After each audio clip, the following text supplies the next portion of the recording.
নমস্কার বন্ধুরা, তোমাদের WBP KP, WBP SI, clerkship ও রাজ্য পঞ্চায়েত পরীক্ষা অর্থাৎ আসন্ন সমস্ত পরীক্ষার জন্য দুর্দান্ত কমনযোগ্য জিকে নিয়ে আমরা হাজির হয়েছি। খুব মনোযোগ সহকারে দেখবে যদি অল্প পড়ে বেশি নাম্বার পেতে চাও। তো চলো শুরু করছি আজকের ক্লাস। দেখো কি রয়েছে আমাদের প্রথম প্রশ্ন। ভারতের সংবিধান যে সালে গৃহীত হয়, ভারতের সংবিধান কোন সালে গৃহীত হয়েছিল? কি হবে অ্যান্সারটি?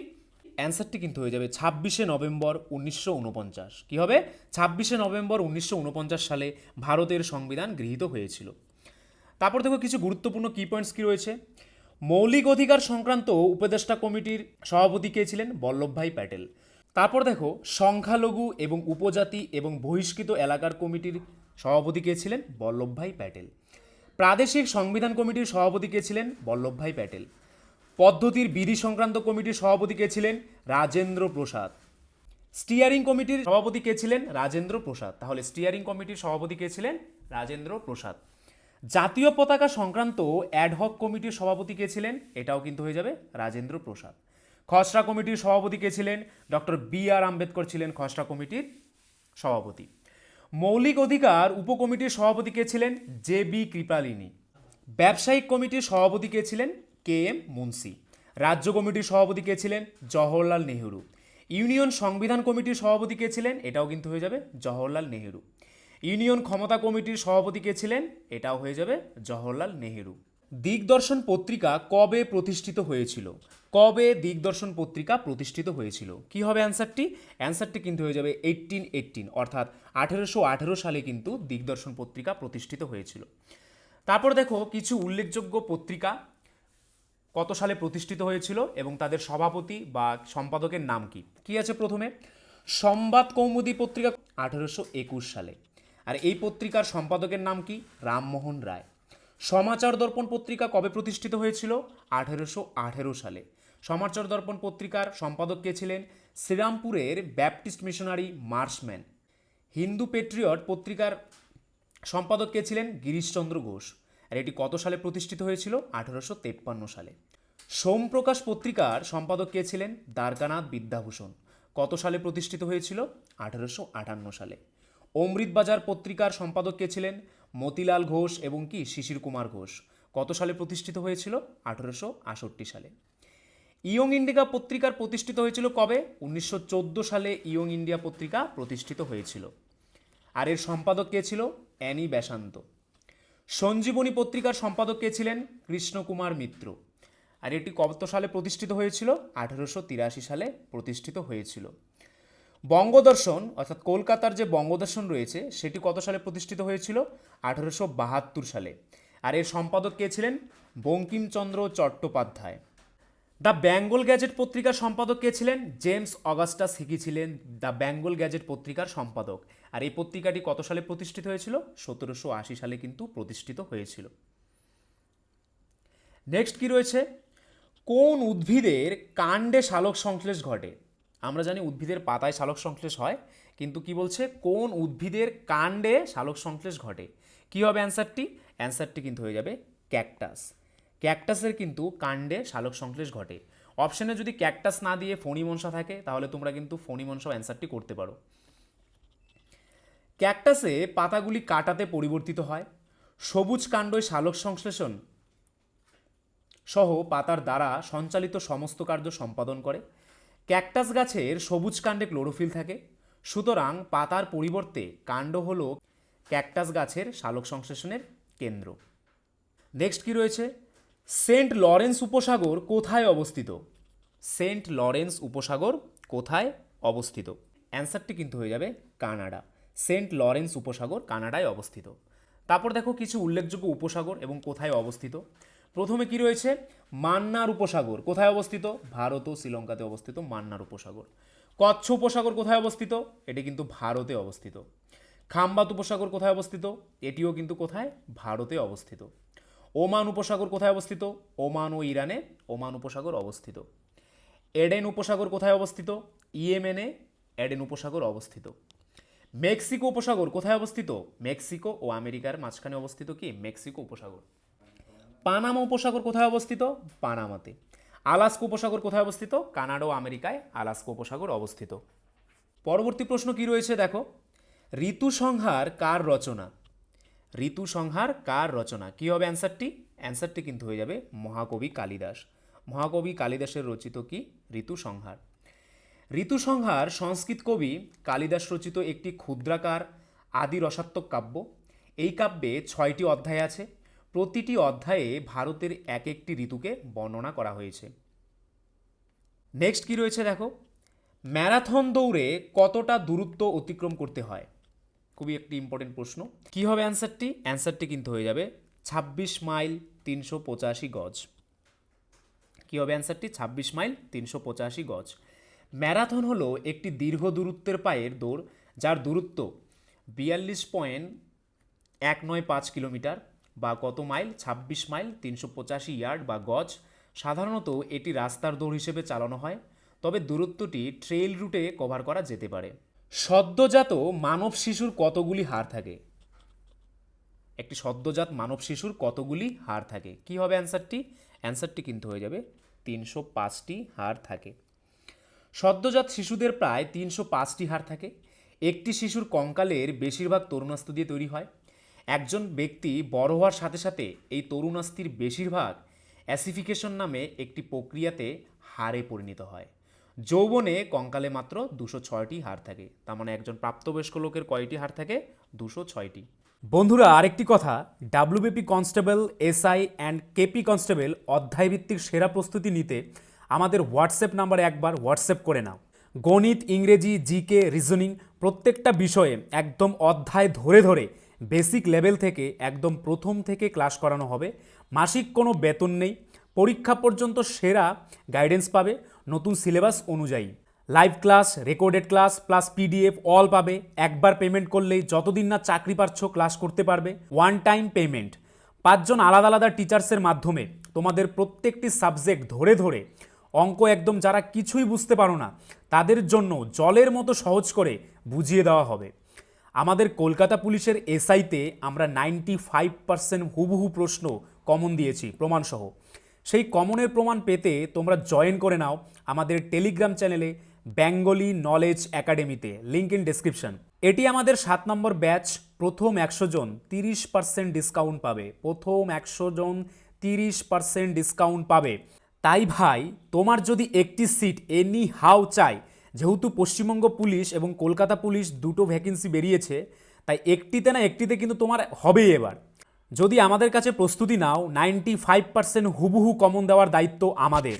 তোমরা শুধু পড়াশোনা করবে। তো প্রস্তুতি নিতে হলে কিন্তু স্ক্রিনে দেওয়া নাম্বারে একবার অবশ্যই হোয়াটসঅ্যাপ করে নাও। একদম বেসিক থেকে ধরে ধরে প্রথম থেকে সমস্ত ক্লাস করানো হবে। নেক্সট কি রয়েছে, লক্ষণ সেন কোন ধর্মে বিশ্বাসী ছিলেন? লক্ষণ সেন কোন ধর্মে বিশ্বাসী ছিলেন বা কোন ধর্ম তিনি বিশ্বাস করতেন? কি হবে অ্যান্সারটি? অ্যান্সারটি কিন্তু হয়ে যাবে বৈষ্ণব ধর্ম। তাহলে লক্ষণ সেন কোন ধর্মে বিশ্বাসী ছিলেন? বৈষ্ণব ধর্মে বিশ্বাসী ছিলেন। মহারাজা লক্ষণ সেন একজন ধর্মপ্রাণ বৈষ্ণব ছিলেন। তিনি ভগবান বিষ্ণুর চতুর্থ অবতার উগ্র মাধব নৃসিংহর উপাসনা করতেন, নরসিংহের উপাসনা করতেন। তার উপাধি কী ছিল? পরম বৈষ্ণব। তাহলে লক্ষণ সেনের উপাধি কী ছিল? পরম বৈষ্ণব, পরম নরসিংহ এবং কি অরিরাজ মাধব শঙ্কর, এগুলি ছিল তার উপাধি। শূন্য মাধ্যমে শব্দের তরঙ্গের বেগ কত? শূন্য মাধ্যমে শব্দের তরঙ্গের বেগ কত? কি হবে অ্যান্সারটি? অ্যান্সারটি কিন্তু হয়ে যাবে শূন্য। শূন্য মাধ্যমে শব্দের তরঙ্গের বেগও কিন্তু শূন্য। বাতাসে শব্দ তরঙ্গের বেগ কত? 330 মিটার পার সেকেন্ড হচ্ছে বাতাসে শব্দ তরঙ্গের বেগ। ইস্পাতে শব্দ তরঙ্গের বেগ কত? 5920 মিটার পার সেকেন্ড হচ্ছে ইস্পাতে শব্দ তরঙ্গের বেগ। জলে শব্দ তরঙ্গের বেগ কত? 1480 মিটার পার সেকেন্ড হচ্ছে জলে শব্দ তরঙ্গের বেগ। কোন দেশ সর্বপ্রথম যুদ্ধের ট্যাঙ্ক তৈরি করেন? কোন দেশ সর্বপ্রথম যুদ্ধের ট্যাঙ্ক তৈরি করেন? কি হবে অ্যান্সারটি? অ্যান্সারটি কিন্তু হয়ে যাবে ব্রিটেন। ব্রিটেন কিন্তু সর্বপ্রথম যুদ্ধের ট্যাঙ্ক তৈরি করেন। 1915 সালে ইংল্যান্ডের লিঙ্কনে অবস্থিত উইলিয়াম ফস্টার অ্যান্ড কোং প্রথম ট্যাঙ্কের প্রোটোটাইপ বানায়, যার নাম রাখা হয়েছিল লিটল উইলি। এই প্রোটোটাইপ থেকে 1916 সালে বানানো হলো প্রথম যুদ্ধ ট্যাঙ্ক ব্রিটিশ মার্ক 1 এবং সেই বছরের সেপ্টেম্বরে সোমের যুদ্ধে প্রথমবারের মতন ট্যাঙ্কের ব্যবহার হলো। মানব শরীরের বৃহত্তম ধমনী কোনটি? মানব শরীরের বৃহত্তম ধমনীর নাম কি? কি হবে অ্যান্সারটি? অ্যান্সারটি কিন্তু হয়ে যাবে মহাধমনী বা অ্যাওর্তা। মহাধমনী বা অ্যাওর্তা হচ্ছে মানব শরীরের বৃহত্তম ধমনী। মহাধমনী হলো শরীরের বৃহত্তম ধমনী। মহাধমনী বাম নিলয়ের শীর্ষে শুরু হয়, যেটি হলো হৃৎপিণ্ডের পেশি পাম্প করার কক্ষ। হৃৎপিণ্ড বাম নিলয় থেকে মহাধমনীর কপাটিকার মাধ্যমে মহাধমনীতে কি করে? রক্ত পাম্প করে। ভারতের দীর্ঘতম সমুদ্র সৈকত কোনটি? ভারতের দীর্ঘতম সমুদ্র সৈকত কোনটি? কি কি রয়েছে অপশনে দেখো, দীঘা, মন্দারমণি, মেরিনা নাকি প্যারাডাইস? কি হবে অ্যান্সারটি? অ্যান্সারটি কিন্তু হয়ে যাবে মেরিনা সৈকত। মেরিনা সৈকত হচ্ছে ভারতের দীর্ঘতম সমুদ্র সৈকত। এটি দেশের দীর্ঘতম প্রাকৃতিক শহরকেন্দ্রিক সৈকত। মেরিনা সৈকত মূলত বালুকাময়, মুম্বাইয়ের জুহু সৈকতের মতো ছোট ছোট শিলাপাথরে ভরা নয়। সৈকতের গড় প্রস্থ কত? 300 মিটার বা 980 ফুট, এবং সবচেয়ে বিস্তৃত জায়গায় প্রস্থ হচ্ছে কত? 437 মিটার বা 1434 ফুট। টিএনটির মতো বিস্ফোরক তৈরি করতে কোন অ্যাসিড ব্যবহৃত হয়? খুব ইম্পর্টেন্ট একটি প্রশ্ন। টিএনটির মতো বিস্ফোরক তৈরি করতে কোন অ্যাসিড ব্যবহৃত হয়? কি হবে অ্যান্সারটি? অ্যান্সারটি কিন্তু হয়ে যাবে নাইট্রিক অ্যাসিড। টিএনটির মতো বিস্ফোরক তৈরি করতে নাইট্রিক অ্যাসিড ব্যবহৃত হয়। টিএনটি হলো একটি হলুদ গন্ধহীন কঠিন যা পরিবেশে প্রাকৃতিকভাবে পাওয়া যায় না। এটি নাইট্রিক এবং সালফেরিক অ্যাসিডের মিশ্রণের সাথে টলুইনের সমন্বয়ে তৈরি করা হয় এই টিএনটি। সিন্ধু সভ্যতার কোথায় কাঠের তৈরি লাঙল ব্যবহারের নিদর্শন পাওয়া গেছে? সিন্ধু সভ্যতার কোথায় কাঠের তৈরি লাঙল ব্যবহারের নিদর্শন পাওয়া গেছে? কি হবে অ্যান্সারটি? অ্যান্সারটি কিন্তু হয়ে যাবে কালীবঙ্গানে। কালীবঙ্গানে লাঙলের ব্যবহারের নিদর্শন পাওয়া গেছে। কালীবঙ্গাল রাজস্থানের হনুমানগড় জেলায় অবস্থিত প্রাচীন সিন্ধু সভ্যতার একটি অংশ। এটি হনুমানগড় জেলার পিলিবাঙ্গা তেহসিলে ঘাগর নদীর তীরে অবস্থিত। অন্যান্য অনুসন্ধান কি কি পাওয়া গেছে? নিম্ন দুর্গ শহর, কাঠের নিষ্কাশন, তামার বলদ, ভূমিকম্পের প্রমাণ, কাঠের লাঙ্গল ইত্যাদি কালীবঙ্গানে পাওয়া গেছে। ভারতের প্রথম মহিলা ডাক্তার কে? ভারতের প্রথম মহিলা ডাক্তার কে? কি হবে অ্যান্সারটি? অ্যান্সারটি কিন্তু হয়ে যাবে কাদম্বিনী গাঙ্গুলি। কাদম্বিনী গাঙ্গুলি হচ্ছে ভারতের প্রথম মহিলা ডাক্তার। ভারতের প্রথম মহিলা ব্যারিস্টারের নাম কি? কর্নেলিয়া সোরাবজি। ভারতের প্রথম মহিলা ব্যারিস্টারকে কর্নেলিয়া সোরাবজি। ভারতের প্রথম মহিলা আইনজীবীর নাম কি? অ্যান্সারটি হয়ে যাবে রেজিনা গুহ। রেজিনা গুহ হচ্ছে ভারতের প্রথম মহিলা আইনজীবী। ভারতের প্রথম মহিলা মিস ইউনিভার্সের নাম কি? সুস্মিতা সেন। সুস্মিতা সেন হচ্ছে ভারতের প্রথম মহিলা মিস ইউনিভার্স। ভারতের প্রথম মহিলা মিস ওয়ার্ল্ডের নাম কি? অ্যান্সারটি কিন্তু হয়ে যাবে রীতা ফারিয়া। রীতা ফারিয়া হচ্ছে ভারতের প্রথম মহিলা মিস ওয়ার্ল্ড। পারদের সংকর ধাতুকে কি বলে? পারদের সংকর ধাতুকে কি বলা হয়? অ্যান্সারটি কিন্তু হয়ে যাবে অ্যামালগাম। কি হবে অ্যান্সারটি? অ্যামালগাম। অ্যামালগাম হচ্ছে পারদের সংকর ধাতু। পারদের অন্য কোনো ধাতুর সঙ্গে সংকরকে অ্যামালগাম নামে চিহ্নিত করা হয়, এবং পারদের অনুপাতের ওপর নির্ভর করে এগুলি তরল, বাটা প্রকৃতির বা কঠিনও হতে পারে। অ্যামালগামের অন্যতম শ্রেষ্ঠ উদাহরণ হলো পারদ ও রূপোর মিশ্রণ, যা ডাক্তারবাবুরা দাঁতের ফাঁক পূরণ করতে ব্যবহার করে। পৌরাণিক সময়ে কোন শহরটি প্রাগজ্যোতিপুর নামে পরিচিত ছিল? পৌরাণিক সময়ে কোন শহরটি প্রাগজ্যোতিপুর নামে পরিচিত ছিল? কি হবে অ্যান্সারটি? অ্যান্সারটি কিন্তু হয়ে যাবে আসামের গুয়াহাটি। প্রাগজ্যোতিষপুর ভারতের আসামে বর্তমান গুয়াহাটির অন্তর্গত মধ্যযুগের বর্মন রাজবংশের ঐতিহাসিক নগর তথা কামরূপ রাজ্যের রাজধানী ছিল। খ্রিস্টীয় 7ম শতকের পর প্রাগজ্যোতিষপুর নাম প্রচলন হয়েছিল। কোন যন্ত্র রোগীদের হৃদস্পন্দন নিয়ন্ত্রণ করে? খুবই ইম্পর্টেন্ট আরেকটি প্রশ্ন। কোন যন্ত্র রোগীদের হৃদস্পন্দন নিয়ন্ত্রণ করে? কি হবে অ্যান্সারটি? অ্যান্সারটি কিন্তু হয়ে যাবে পেসমেকার। পেসমেকার যন্ত্র কিন্তু রোগীদের হৃদস্পন্দন কি করে? নিয়ন্ত্রণ করে। পরবর্তী প্রশ্ন কি রয়েছে? শিলং মালভূমি মেঘালয় নামে পরিচিত কোন ব্যক্তি এই নামকরণ করেছিল? শিলং মালভূমি মেঘালয় নামে পরিচিত কোন ব্যক্তি এই নামকরণ করেছিল? কি হবে অ্যান্সারটি? অ্যান্সারটি কিন্তু হয়ে যাবে এসপি চ্যাটার্জি। কে নামকরণ করেছিল? এসপি চ্যাটার্জি। মার্কিন রাষ্ট্রপতির সরকারি বাসভবনকে কি বলা হয়? মার্কিন রাষ্ট্রপতির বা আমেরিকার রাষ্ট্রপতির সরকারি বাসভবনকে কি বলা হয়? কি হবে অ্যান্সারটি? অ্যান্সারটি কিন্তু হয়ে যাবে হোয়াইট হাউস। মার্কিন রাষ্ট্রপতির সরকারি বাসভবনকে বলা হয় হোয়াইট হাউস। ভারতীয় সঙ্গীতগুরু ভীমসেন যোশী কোন ঘরানার সাথে সম্পর্কিত ছিলেন? ভারতীয় সঙ্গীতগুরু ভীমসেন যোশী কোন ঘরানার সাথে সম্পর্কিত ছিলেন? কি হবে অ্যান্সারটি? কিরানা ঘরানার সাথে সম্পর্কযুক্ত ছিলেন। কি হবে? কিরানা। তারপর দেখো কিছু উল্লেখযোগ্য ঘরানা। গোয়ালিয়র ঘরানার সাথে সম্পর্ক ব্যক্তিগুলি কি কি? কৃষ্ণরাও শঙ্কর পণ্ডিত, বিষ্ণু দিগম্বর এবং কি পালুসকার। আগ্রা ঘরানার সাথে সম্পর্কিত ব্যক্তি কে কে? খাদিম হোসেন খান ও ফৈয়াজ খান। মেবাতি ঘরানার সঙ্গে যুক্ত ব্যক্তিবর্গের নাম কি? পণ্ডিত অভয়ঙ্কর ও পণ্ডিত যশোরাজ। আত্রৌলি ঘরানার সঙ্গে সম্পর্কযুক্ত ব্যক্তি কারা কারা? মল্লিকার্জুন মনসুর, কিশোরী আমনকার ও কে রঘুনন্দন। সহসান ঘরানার সঙ্গে সম্পর্কযুক্ত ব্যক্তি কারা কারা? নিসার হোসেন এবং কি খান রশিদ খান। নিসার হোসেন খান আর কি রশিদ খান। ভেন্ডিবাজার ঘরানার সঙ্গে সম্পর্কযুক্ত ব্যক্তি কারা কারা? আমন আলী খান আর কে আমির খান। বেনারস ঘরানার সঙ্গে সম্পর্কযুক্ত ব্যক্তিবর্গ কারা কারা ছিলেন? রজন মিশ্র এবং কি স্বজন মিশ্র। পরবর্তী প্রশ্ন কি রয়েছে দেখো, নটরাজের বিখ্যাত ব্রোঞ্জ মূর্তিটি কোন শিল্পের একটি শ্রেষ্ঠ নিদর্শন? নটরাজের বিখ্যাত ব্রোঞ্জ মূর্তিটি কোন শিল্পের একটি শ্রেষ্ঠ নিদর্শন? কি হবে অ্যান্সারটি? অ্যান্সারটি কিন্তু হয়ে যাবে চোল শিল্প। তাহলে নটরাজের বিখ্যাত ব্রোঞ্জ মূর্তিটি চোল শিল্পের একটি শ্রেষ্ঠ নিদর্শন। কোন মোগল সম্রাট বাংলার নাম দেন জান্নাতাবাদ? খুবই ইম্পর্টেন্ট একটি প্রশ্ন। কোন মোগল সম্রাট বাংলার নাম দেন জান্নাতাবাদ? কি কি রয়েছে অপশনে দেখো, বাবর, হুমায়ুন, আকবর নাকি জাহাঙ্গীর। কি হবে অ্যান্সারটি? অ্যান্সারটি কিন্তু হয়ে যাবে হুমায়ুন। হুমায়ুন বাংলার নাম দেন জান্নাতাবাদ। যখন ছোট ছিলাম কার আত্মজীবনী? খুবই ইম্পর্টেন্ট একটি প্রশ্ন। যখন ছোট ছিলাম এটি কার আত্মজীবনী? কি হবে অ্যান্সারটি? অ্যান্সারটি কিন্তু হয়ে যাবে সত্যজিৎ রায়। তাহলে সত্যজিৎ রায়ের আত্মজীবনীর নাম কি? যখন ছোট ছিলাম। সত্যজিৎ রায় ছিলেন একজন ভারতীয় পরিচালক, চিত্রনাট্যকার, তথ্যচিত্র নির্মাতা, লেখক, প্রাবন্ধিক, গীতিকার, ম্যাগাজিন সম্পাদক, চিত্রকার, ক্যালিগ্রাফার এবং কি সঙ্গীত সুরকার।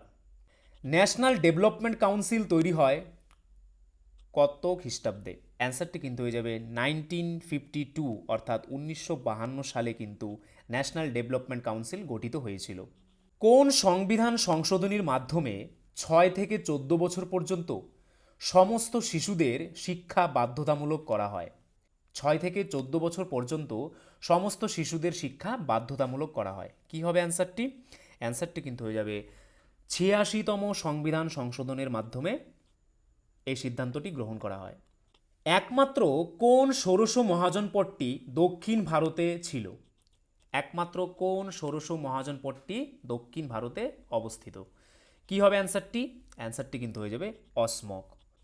অসমক ষোড়শ মহাজনপদটি দক্ষিণ ভারতে অবস্থিত ছিল। তারপর দেখো ষোড়শ মহাজনপদ এবং তাদের রাজধানী কোথায় ছিল। প্রথমে কি রয়েছে? অবন্তী। অবন্তীর রাজধানী কোথায় ছিল? উজ্জয়িনী বা কি মহিম্মতি।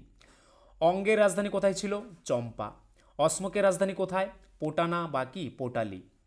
কুরুর রাজধানী কোথায়? ইন্দ্রপ্রস্থ। কোশলের রাজধানী কোথায়? শ্রাবস্তি। কাশীর রাজধানী কোথায়? বারাণসী। কম্বোজের রাজধানী কোথায় ছিল? রাজপুরে। তক্ষশিলা কার রাজধানী ছিল? গান্ধারের রাজধানী ছিল তক্ষশিলা। চেদির রাজধানী কোথায়? শক্তিমতি হচ্ছে চেদির রাজধানী। পাঞ্চালের রাজধানী কোথায়? অহিচ্ছত্র বা কি কাম্পিল্য হচ্ছে পাঞ্চালের রাজধানী। ব্রিজির রাজধানী কোথায়? বৈশালীতে। বৎসের রাজধানী কোথায়? কৌশাম্বিতে হচ্ছে বৎসের রাজধানী। মল্লর রাজধানী কোথায়? কুশিনারা বা পাবা হচ্ছে মল্লর রাজধানী। মগধের রাজধানী কোথায় ছিল? রাজগৃহ বা পাটলিপুত্রে ছিল মগধের রাজধানী। মৎস্যের রাজধানী কোথায় ছিল? বিরাটনগর। আর সুরসেনের রাজধানী কোথায় ছিল? মথুরা। এই ষোড়শ মহাজনপদ এবং তাদের কি রাজধানী। কত সালে পশ্চিমবঙ্গের সুন্দরবনকে একটি হেরিটেজ সাইট হিসেবে ঘোষণা করা হয়? কত সালে পশ্চিমবঙ্গের সুন্দরবনকে একটি হেরিটেজ সাইট হিসেবে ঘোষণা করা হয়? কী হবে অ্যান্সারটি? অ্যান্সারটি কিন্তু হয়ে যাবে 1987, অর্থাৎ 1987 সালে পশ্চিমবঙ্গের সুন্দরবনকে একটি হেরিটেজ সাইট হিসেবে ঘোষণা করা হয়। জিএসটি মূলত কত প্রকার? জিএসটি মূলত কত প্রকার? কী হবে অ্যান্সারটি? অ্যান্সারটি কিন্তু হয়ে যাবে 3 প্রকার। জিএসটি মূলত 3 প্রকার। কি কি এই 3 প্রকার জিএসটি? দেখো, প্রথমে কি রয়েছে সিজিএসটি। এটি কি? কেন্দ্রীয় সরকার পণ্য বা পরিষেবার উপর এই কর সংগ্রহ করে। সেকেন্ড কি রয়েছে এসজিএসটি, রাজ্য সরকার পণ্য বা পরিষেবার উপর এই কর সংগ্রহ করে। আর তৃতীয়টি কি রয়েছে আইজিএসটি, এটি হলো ইন্টিগ্রেটেড দ্রব্য এবং ইন্টিগ্রেটেড পরিষেবায় আরোপিত কর। এই কর কেন্দ্রীয় সরকার কর্তৃক সংগৃহীত হয়। প্রকৃতিতে প্রাপ্ত সবচেয়ে বিশুদ্ধ কার্বনের উদাহরণ হলো, প্রকৃতিতে প্রাপ্ত সবচেয়ে বিশুদ্ধ কার্বনের উদাহরণ হলো, কি কি রয়েছে অপশনগুলো দেখো, বিটুমিনাস, গ্রাফাইট, আলকাত্রা নাকি হিরে? কি হবে অ্যান্সারটি? অ্যান্সারটি কিন্তু হয়ে যাবে হিরে। প্রকৃতিতে প্রাপ্ত সবচেয়ে বিশুদ্ধ কার্বনের নাম হচ্ছে কি? অ্যান্সারটি হয়ে যাবে হিরে। তো বন্ধুরা, এই ছিল আজকের ভিডিও। তো তোমরা যদি আমাদের চ্যানেলে নতুন হয়ে থাকো, আমাদের চ্যানেলটিকে অবশ্যই সাবস্ক্রাইব করে নোটিফিকেশন অল করে রাখবে। তার পাশাপাশি তোমরা যদি আমাদের পুলিশের ব্যাচে অ্যাডমিশন নিতে চাও, আমাদের স্ক্রিনে দেওয়া নাম্বারে একবার অবশ্যই হোয়াটসঅ্যাপ করে নেবে। আর আজকের ভিডিওর পিডিএফটি যদি পেতে চাও, তাহলে আমাদের টেলিগ্রাম চ্যানেলে জয়েন করে নাও, বেঙ্গলি নলেজ একাডেমি এই চ্যানেলে, যেটি এই ভিডিও ডেসক্রিপশনে দেওয়া রয়েছে। বন্ধুরা, আরেকটি কথা, WBP constable, SI and KP constable অধ্যায়ভিত্তিক সেরা প্রস্তুতি নিতে আমাদের হোয়াটসঅ্যাপ নাম্বারে একবার হোয়াটসঅ্যাপ করে নাও। গণিত, ইংরেজি, জিকে, রিজনিং প্রত্যেকটা বিষয়ে একদম অধ্যায় ধরে ধরে বেসিক লেভেল থেকে একদম প্রথম থেকে ক্লাস করানো হবে। মাসিক কোনো বেতন নেই, পরীক্ষা পর্যন্ত সেরা গাইডেন্স পাবে নতুন সিলেবাস অনুযায়ী। Live class, recorded class plus PDF all পাবে। একবার পেমেন্ট করলেই যতদিন না চাকরি পাচ্ছ ক্লাস করতে পারবে। One time payment. 5 জন আলাদা আলাদা টিচার্সের মাধ্যমে তোমাদের প্রত্যেকটি সাবজেক্ট ধরে ধরে অঙ্ক একদম যারা কিছুই বুঝতে পারো না তাদের জন্য জলের মতো সহজ করে বুঝিয়ে দেওয়া হবে। আমাদের কলকাতা পুলিশের এসআইতে আমরা 95% হুবহু প্রশ্ন কমন দিয়েছি প্রমাণসহ। সেই কমনের প্রমাণ পেতে তোমরা জয়েন করে নাও আমাদের টেলিগ্রাম চ্যানেলে বেঙ্গলি নলেজ একাডেমিতে, লিঙ্ক ইন ডেসক্রিপশন। এটি আমাদের 7 নম্বর ব্যাচ। প্রথম 100 জন 30% ডিসকাউন্ট পাবে। প্রথম 100 জন 30% ডিসকাউন্ট পাবে। তাই ভাই, তোমার যদি একটি সিট এনি হাউ চাই, যেহেতু পশ্চিমবঙ্গ পুলিশ এবং কলকাতা পুলিশ দুটো ভ্যাকেন্সি বেরিয়েছে, তাই একটিতে না একটিতে কিন্তু তোমার হবেই এবার। যদি আমাদের কাছে প্রস্তুতি নাও, 95% হুবহু কমন দেওয়ার দায়িত্ব আমাদের। তোমরা শুধু পড়াশোনা করবে। তো প্রস্তুতি নিতে হলে কিন্তু স্ক্রিনে দেওয়া নাম্বারে একবার অবশ্যই হোয়াটসঅ্যাপ করে নাও। একদম বেসিক থেকে ধরে ধরে প্রথম থেকে সমস্ত ক্লাস করানো হবে।